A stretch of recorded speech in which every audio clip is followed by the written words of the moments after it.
Excuse me. Sir, please, just a moment. Yes, what is it? I'm not deaf, you know. I am sorry to disturb you in your work, sir, but...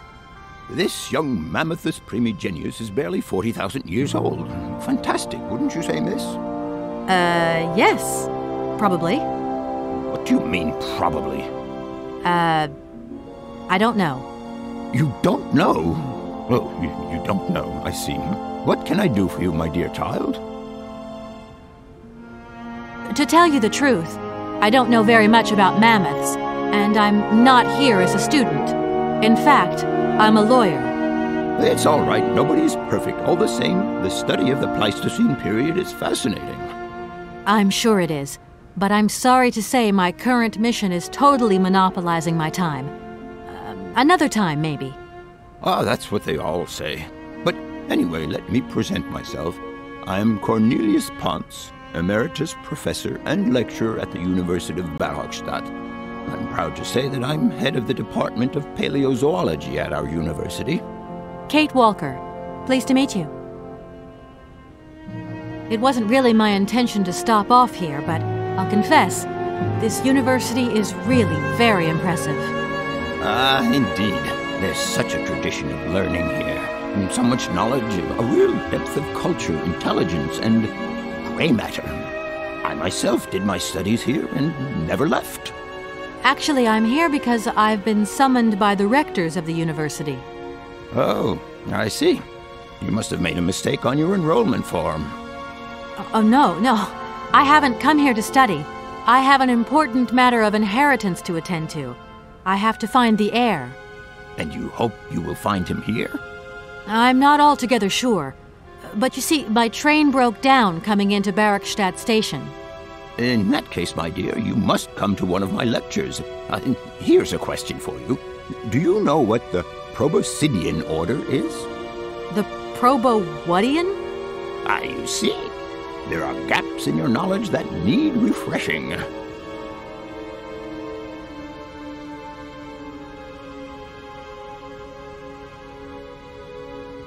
I feel I've lost my way a little here.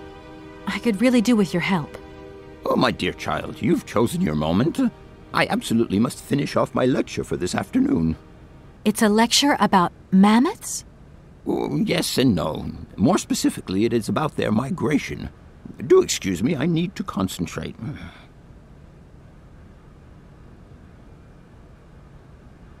To tell you the truth, I'm looking for Mr. Hans Vorarlberg. He's the sole heir of a very unusual factory. My company is in charge of negotiations for the takeover of this factory. At last word, he was living in Syberia. So, as soon as my train is ready, I'll be continuing my journey eastwards. Syberia. Ah, Syberia. But what was it you said again? Said what? You mentioned a name. The person you are looking for. Vorarlberg. Hans Vorarlberg. Do you know him? Hans Vorarlberg. How could I forget him? Such an extraordinary fellow. So inventive. We shared a passion for mammoths, you know, and we bonded over this passion. Without it, I confess, I would have had little to do with an odd, ageless retard like Hans.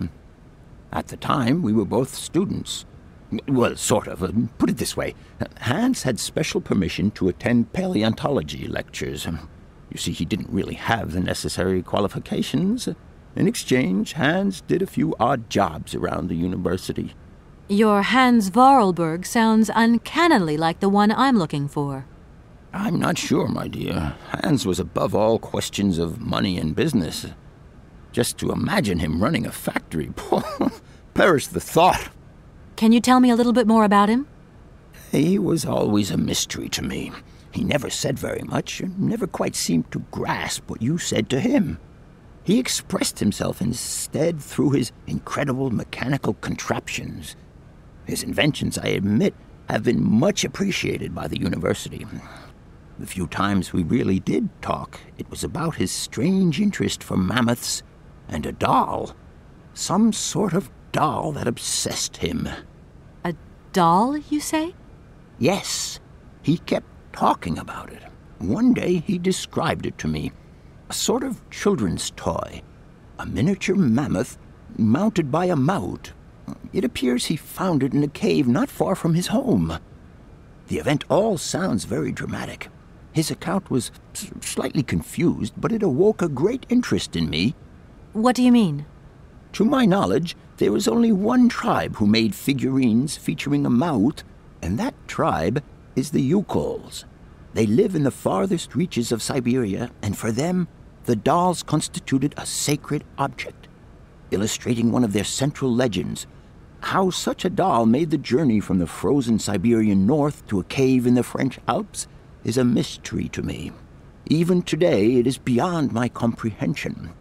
Have you considered that Hans Vorarlberg was maybe making it up? You said yourself he didn't seem to have all his mental facilities intact. No, that's impossible. Hans couldn't invent the story like that. The doll is a sacred part of the Syberia legend. He described it to me in exact detail. Syberia itself is a chimera that paleontologists of the world are very fond of pursuing. Arriving in Barrikstadt is an amazing experience. I've never seen such a station. You came by train? Yes, in a kind of clockwork train with a spring mechanism that winds down regularly. You mean you drive a train? Young ladies of today never cease to amaze me. Oh, no, I'm not the engineer. The train's engineer is actually an automaton. I am sorry, all this probably sounds very strange. A clockwork train, driven by an automaton. I once knew a man long ago who could have invented such a train. It was he who designed the bandstand in the main square. To think that he was even capable of creating such a gadget. He was astounding, a true genius. But oddly, at the same time, he was also almost a child. It was as if his mental and physical evolution had definitively halted at the age of 10. Can you believe that? Yes. I think I can believe that. At least I'm beginning to. My train stopped in a peculiar aviary. It's very odd. A lot of bird species seem to seek harbor there. Ornithology is far from being my favorite subject, but I must concede that the station is the pride of the university. It was initially intended for teaching purposes, but then birds started arriving from all around the world. It seems that there are still rare species breeding there and flourishing. Are there? Can you give me an example? I have been told about a kind of bird with peculiar habits. Let's see now, the Amazon cuckoo, that's right. But, I'm so foolish, I can't remember what was so special about it. Just that its behavior is very peculiar. The Amazon? Where's the Amazon? What is the Amazon? I'm sorry, my dear, but one cannot learn everything in a lifetime. Specialization is the key to real knowledge. Why don't you pay a visit to our library? Thank you very much. If I were to say Forest Sauvignon to you, what would you say? Oh, let's see. Sauvignon. Sauvignon? I would say it's some kind of tropical shrub, don't you think? We are talking about the same plant, then.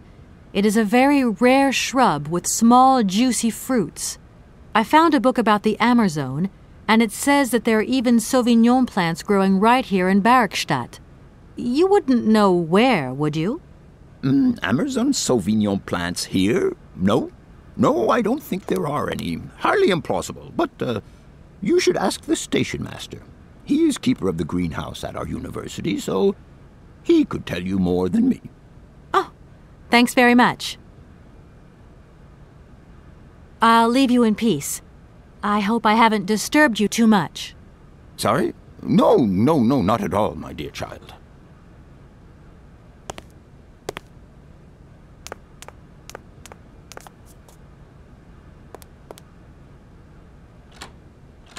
No point. It's locked.